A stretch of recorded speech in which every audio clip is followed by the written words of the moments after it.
Welcome to this lecture series on ethics. So, this lecture is on utilitarianism. In the previous lecture, we have already discussed some of the important aspects of utilitarianism. We discussed the hedonistic framework and we have seen the egoistic hedonism, which is called the egoistic ethical hedonism, and this lecture will focus on utilitarianism, which is also known as universalistic hedonism. Because here as I mentioned in the previous lecture itself, utilitarians emphasizes the other regarding aspects of hedonism. So, it is not just confined to the agent's welfare or agent's happiness, but rather they are concerned about the happiness of the entire society, or rather maximum happiness to the maximum number of people, which has become the principle of utility. Now, before we really get into the important topics which we are going to discuss, or important concepts which we are going to understand in this lecture, we will see the basic historical background in which utilitarianism emerged, because that is very important. Some time back we have also discussed deontologism, which is also an enlightenment theory. Here also we will see that some of the important historical developments took place in Europe has influenced the emergence of utilitarianism as ethical framework. So, here the scientific advancements in the society by and large created an environment of rationalism, or rather trying to understand everything from a rationalistic perspective. Rationalism in the very commonsensical sense of the term, because not in the technical philosophical sense. Here the society as a whole is guided by a kind of a rationalist spirit. And then there is this industrial revolution which made possible the emergence of a very different form of life, because industrial revolution completely shifted people from their natural surroundings where people were living in villages, and largely their life was shaped around the kind of agricultural activities they were engaged in. But industrial revolution created cities, created urban spaces, and people started largely moving towards that, gravitating towards the cities. And naturally there in and around the cities, in and around these places where industrial houses were built, they started settling down, and this created a kind of a sense of individualism among people, because the kind of group activity, the kind of collectivity or the collective self which was prominently present during feudalism, when people were largely engaged in agricultural activities, was not needed when they work in industrial houses. So, this ultimately resulted in a kind of individualism, and the emergence of individualism also created a lot of moral issues which needed to be addressed in the new age. Again, Reformation, this freedom from group and community essentially took place, because Reformation here essentially means the religious Reformation. Now again, after that we have to see the important impacts of religious Reformation, where freedom from group and community was the ultimate impacts of this. Then establishment of colonies, because at this time Europeans started moving to different parts of the world, Asian, African and other parts of the world, and started establishing their colonies, and also the discovery of the Americas, and the American and French Revolution took place during this period, where liberty and equality were the virtues which were highlighted, and the new economic order where private economy became important and independent of the state. So, these are some of the historically important aspects which we need to keep in mind when we discuss a peculiar ethical framework, the moral framework of utilitarianism, which emphasizes on happiness. Now, what is the importance, what is the relevance of utilitarianism as a moral theory? In one sentence we can say that it presents a greatest happiness system to us, which helps us to rather come up with very practical suggestions to take decisions in public life. For example, decision theory depends a lot on this greatest happiness system, or rather the criteria provided by this system. Then again, public choice theory, means end rationality, all these are aspects of this particular perspective called greatest happiness system, which is articulated in that utilitarian principle, maximum happiness to the maximum number of people. So, in this principle you have an objective principle, an objective concept that can be pointed out that can be taken as a criteria while taking decisions in public life. Now, when we come to the principle of utility, the self-evident principle of the greatest good for the greatest number of people is, and here first of all it is being taken as a self-evident principle, something which is never questioned, like everyone seeks his or her own happiness is a principle which is never questioned, which is more or less a kind of psychological hedonism which we have seen in the previous lecture. If that is the case, then naturally maximum good should be sought or ought to be sought becomes a moral imperative.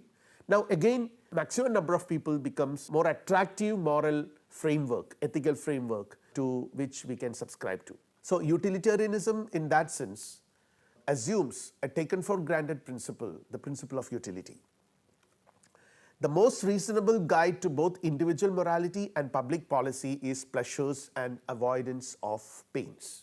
So one can actually talk about a criteria, a standard which one can comfortably, conveniently adopt when decisions are taken both in one's own private life as well as in public matters.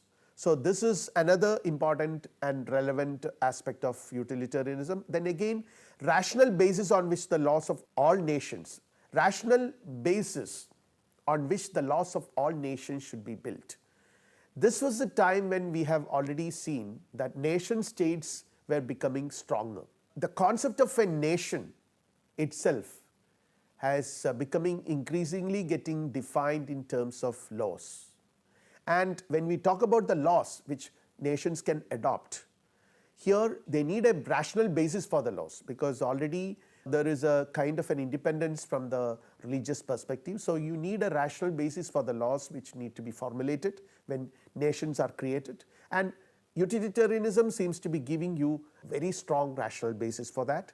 And again, the principle of utility is meant that principle which approves or disapproves every actions whatsoever. So you have a principle here on the basis of which you can judge. You can see whether a certain course of action can be approved or disapproved. This provides you a public criteria. And again, when it comes to the domain of ethical theory, the words ought and right and wrong, etc., gain meaning from the notion of utility. So all these moral terms moralists have been using needs to be understood. The meaning of these terms need to be understood in a different light now, in the light of the principle of utility. So now let us see what factors need to be taken into account when we try to estimate the pleasure and pain of a particular action, the kind of pleasure and pain consequences which a particular kind of an action might lead to. So here when you talk about calculating pleasure, there is intensity of pleasure which needs to be taken into account, because the degree of pleasantness is very important. Certain actions might lead to pleasant consequences and certain other actions might lead to more pleasant consequences, the intensive pleasure. So which action needs to be adopted? Then again, the duration, length of time to which the pleasure is going to be with us. So all these aspects need to be taken when we try to understand, when we try to evaluate the moral worthiness of a particular action. So all these aspects ultimately go on to shape what we can call as a utility calculus, which ultimately would help us to understand the moral worthiness of a particular action. Now this is Bentham, who is one of the towering figures of utilitarianism. The three philosophers, great thinkers, Bentham, James Mill and his son J.S. Mill, John Stuart Mill, these three are the most important philosophers of this tradition. And they, all the three of them, not only great philosophers and thinkers, but also great humanists and great reformists. So one reason why utilitarianism became so popular is not just because they are philosophers, but also because of their involvement in certain issues which impacted the lives of the common people. So they were great humanists. For example, J.S. Mill always argued for human equality and also for women's freedom. So such interventions made them quite famous, and also their philosophical position, utilitarianism, quite relevant during that age. Now Bentham proposes a kind of calculus which helps us to calculate pleasure. So, he takes up along with the previous what we have already discussed, the two aspects, the intensity of pleasure and the duration of pleasure. He suggests that we also need certainty, extent, purity, fecundity and propinquity. These aspects also need to be taken into account when we discuss about consequences that are pleasurable. So, what is certainties or uncertainty? Whether a particular action might lead to pleasurable consequences, most certainly or not at all. So, all these aspects need to be taken into account. So, the certainty of good consequences or happy consequences does matter when a particular action is taken into account. Then propinquity or remoteness is another very important factor. If the happiness is so remote, then probably its value is less, because then we are uncertain about it. Then again, when you talk about fecundity or the chance that it has of being followed by sensations of the same kind. So, that is a very important point. It has the ability to produce, or rather it has a chance to be followed by sensations of similar kind, same kind, that matters. Then again, purity or the chance it has of not being followed by sensations of the opposite kind. Again, extent, number of people affected. That is probably one of the most important aspects, which actually went on defining the very meaning of utilitarianism. So, the final one is extent, the number of people who are affected by the consequences of the particular action. This is very important, because utilitarianism emphasizes on maximum number of people, that the maximum happiness to maximum number of people is very important for utilitarianism. Another important aspect of utilitarianism, that it is a form of consequentialism. It does not take into account motives, good motives or intentions, but it emphasizes exclusively on the consequences of action. The consequences should be good, should lead to happiness. Otherwise, we cannot judge the moral worthiness of a particular action. So, there is no motive is either good or bad in itself. Every motive, every action becomes good or bad or right or wrong on the basis of its consequences, not on the basis of the motive. This is just the opposite of deontologism. In deontologism, the intention is very important, that the agent intends the action to be performed on the basis of duty. But here it is not the intention, but the consequences is that what matters. Again, in the chain of motives, the principle of original one is pleasure. So, they say that the ultimate motive should be pleasure. So, pleasure is more important than anything else, and again pleasure is in itself a good. So, there are several ways in which this statement can be understood. I am not going to the details of that, because whether pleasure and goodness can be identified, or they are inevitably connected, or they are connected but not inevitably, or such questions come into picture in this context, and there are elaborate discussions in literature. I am not entering into such debates here. So, I just want to mention that pleasure is in itself a good according to the utilitarians, and the only good is the maximum pleasure. So, naturally utilitarians emphasizes the maximum good of maximum number of people. Then again, consequentialism or morally correct action is an action maximizing the good. So, this aspect, maximizing the action which maximizes the good, the pleasure, the happiness, is the right action, is the morally correct action.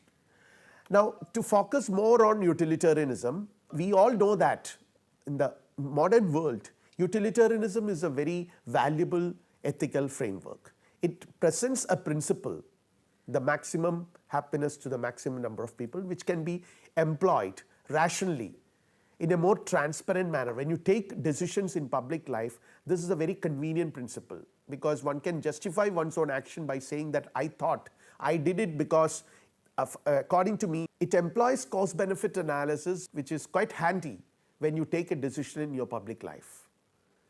It makes you accountable, and you can justify your actions on the basis of a rational principle, which is the cost benefit analysis. So, that is one advantage of utilitarianism, and it also provides an objective and rational theory on the basis of which you can justify your action, because in ethics to a very great extent is all about responsibility. So, what sort of responsibility you take? So, here it gives you a principle on the basis of which you can take responsibility and justify it. Then again, its extremely practical usefulness is there. An extreme practical usefulness of the principle of utility provides us or gives us a lot of scope for taking decisions in public life. Then again, no one can deny the importance of human happiness when moral deliberations are made, because though one can always argue that happiness need not be or should not be the only criteria when a decision is taken, no one can deny the importance of human happiness, that an action which makes everyone happy would be definitely considered by everyone as valuable. So, in that sense, the value of this principle is to some extent taken for granted. Now, let us try to focus on the contributions of Bentham and his principle of utility, because it is Bentham who introduces or rather coins this principle of utility for the first time in this fashion. It is available today. He says that how much pleasure or pain would result if I did this action now? This is a question. We have to actually raise this question and before we take any decision on a particular issue. Pain and pleasure are of our behavior is emphasized, and they are the ultimate guides when you take a decision according to Bentham. His principle of utility is based on the two principles or the two concepts or the two ideas of pain and pleasure. Sometime back we have seen that they are the two sovereigns which guide human action according to Bentham. We will act in a manner that increases the likelihood of pleasure and reduces the likelihood of pain. This is also quite natural. Everyone does it. We never consciously adopt or consciously choose an action which might have painful consequences, but on certain occasions we do that, but there also we take into account certain other factors, more valuable factors, which also are pleasurable in a different sense of the term. Consequences are more important according to Bentham.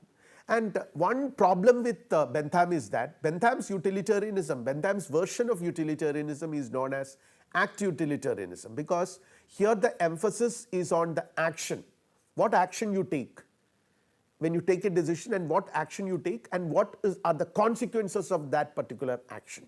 The consequences that naturally lead from those actions, these are the focal points of Bentham's utilitarianism.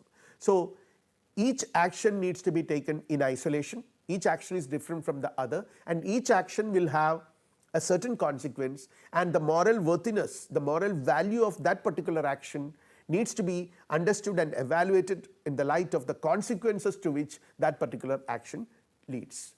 So, that is Benthamian perspective. So, it is known as act utilitarianism, and it has several problems, because it is, first of all, we know that it is too simplistic. It only tells us that before you resort to an action, you have to think what consequences it is going to have in that particular context.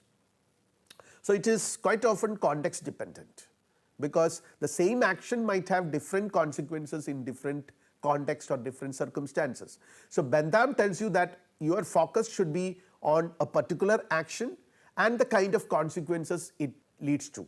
So, here he wants us to focus on the act. No qualitative difference between different kinds of pleasures. That is one obvious weakness of Benthamian act utilitarianism. For example, the kind of pleasure a person derives by consuming alcohol and the kind of pleasure the same person derives from reading a book, a kind of intellectual happiness. According to Bentham, they are of the same level, because he never recognizes, there is no room for, in his scheme of things, qualitative differences between pleasures. If the social benefits of actions like slavery and torture are outweighing their disadvantages, they are morally permissible for him. So, this is a very questionable kind of suggestion, that social benefits of actions like certain actions which we otherwise normally consider as objectionable and wrong, like slavery and torture, if they are outweighing their disadvantages, then they have to be taken as morally permissible, and certain acts may not lead to pleasure, such as those fostering loyalty and friendship, though we consider them as valuable. Friendship is quite valuable for us, but they might not lead to certain immediate consequences which are pleasurable. Still we consider them as valuable. So, they also to some extent oppose our normal moral views. Now, it is in this context J.S. Mill's contributions become relevant. J.S. Mill works upon, he accepts basic utilitarian approach and principle adopted by Bentham. He says that it is true, Bentham is right to some extent to say that the right action is the action that leads to maximum happiness to maximum number of people. There is no alteration, he has never made any alteration to this fundamental principle. He only says that this needs to be understood in a different way. People have failed to understand it in proper sense of the way in which it needs to be understood. So, he says that he expands Bentham's theory of utility and says that the quality dimension of pleasure is also important, or rather that is the most important thing in him, which is not present, obviously present in Bentham's theory. So, J.S. Mill wants us to consider that aspect as well when we evaluate the moral worthiness of an action. And so, it is not a mere act utilitarianism, but it focuses, or rather the focus is shifted from consequences emanating from the action to those emanating from a rule. So, J.S. Mill wants us to rather focus on the rule on the basis of which a particular action is based or is performed, on the basis of which a particular action is performed. So, every action should be performed on the basis of a rule, and he wants us to see whether following that rule would lead to good consequences or consequences that are pleasurable or not. So, this is called rule utilitarianism of J.S. Mill. Say for instance, an action should be evaluated not only by Bentham's criteria, but also by the type of pleasure or pain it has the potential to produce, and whether actions conform to justified moral rule. Again, an action is right provided they are permitted by rules. The rules have to permit them. In one sense, J.S. Mill's utilitarianism takes the whole utilitarian framework to a slightly higher level. It provides us a rule to which we evaluate, about which all moral evaluations are done. The rule is the general acceptance of which would maximize utility in the agent society, and wrong only if it would be prohibited by such rules. So, that is the rule which we have to follow. And now let us see how rule utilitarianism functions. Say for example, let us take the example of some kind of an action which we all of us consider as wrong, as morally objectionable, stealing or lying or murdering. We all say that these actions are wrong. So, a particular instance of murder or a particular instance of stealing, a particular instance of lying. So, these are actions, particular actions, isolated actions which happen in our life. But J.S. Mill would say that we do not have to bother about the isolated actions, but rather the rule. What is the rule? Adopting a rule against it has more favorable consequences than unfavorable consequences for everyone. So, you have to focus on the rules so that you can get rid of the confusions and the kind of paradoxes otherwise you might encounter if you concentrate on the isolated act.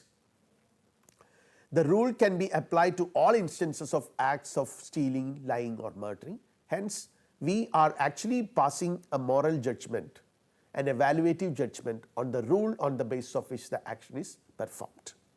The rule is focused and not the act at all. That is the advantage of rule utilitarianism proposed by J.S. Mill.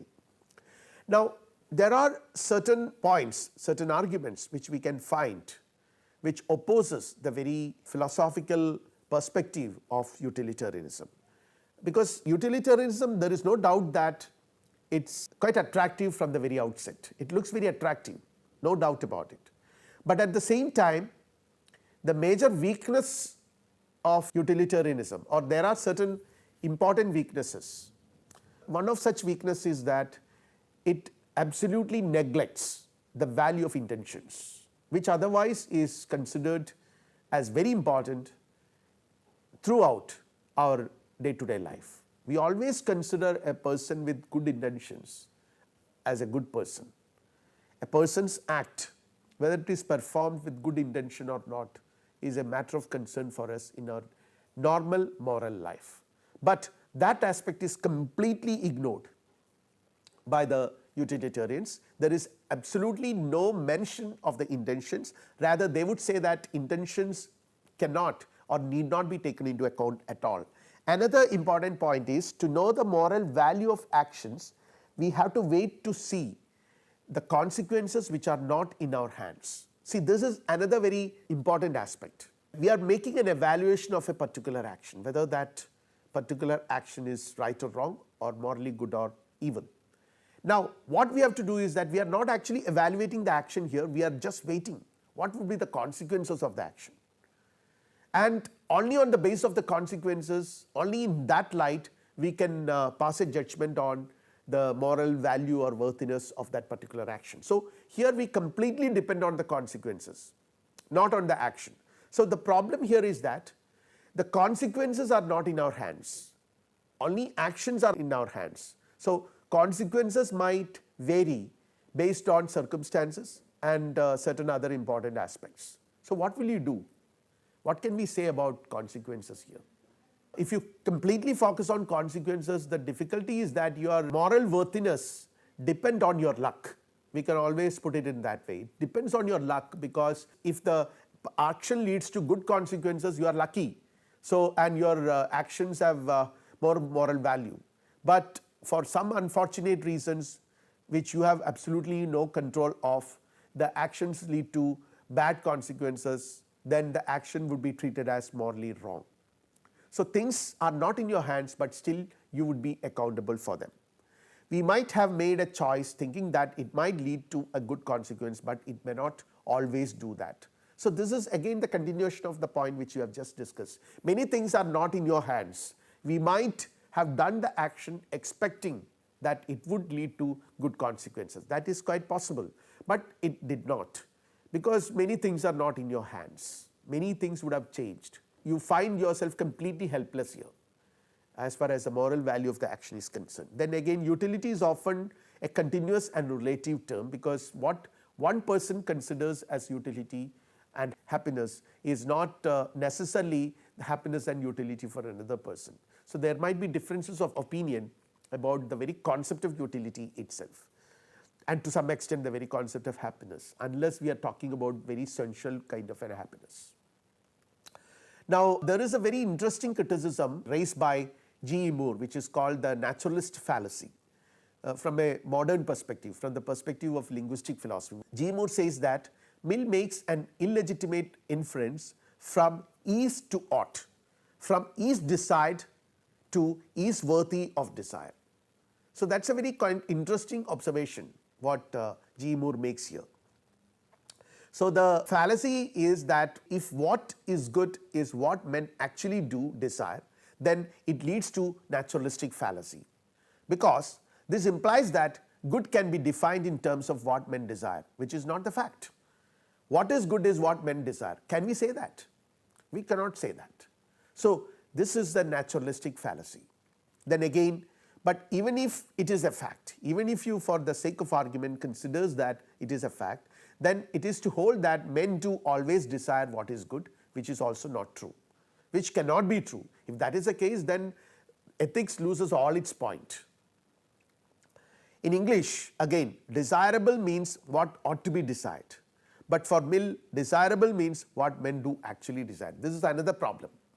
What men actually desire and what men ought to desire. There is a huge confusion which J. S. Mill seems to be making here. They are two different terms. They have to be understood as two different terms, completely different terms, because they have completely different connotations. But J. S. Mill does not recognize the differences and think that they are one and the same. And men do actually desire is no proof of a thing being desirable.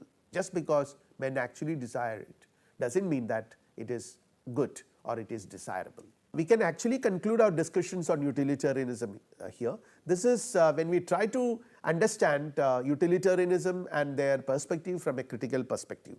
But at the same time, we need to appreciate certain facts. But before that, utilitarianism is necessarily linked with psychological hedonism, which we have already seen in the previous lecture, because Mill based his theory on psychological hedonism, and it is to some extent true that if psychological hedonism is true, then the only ethical theory possible is egoistic hedonism and not utilitarianism. This is the problem.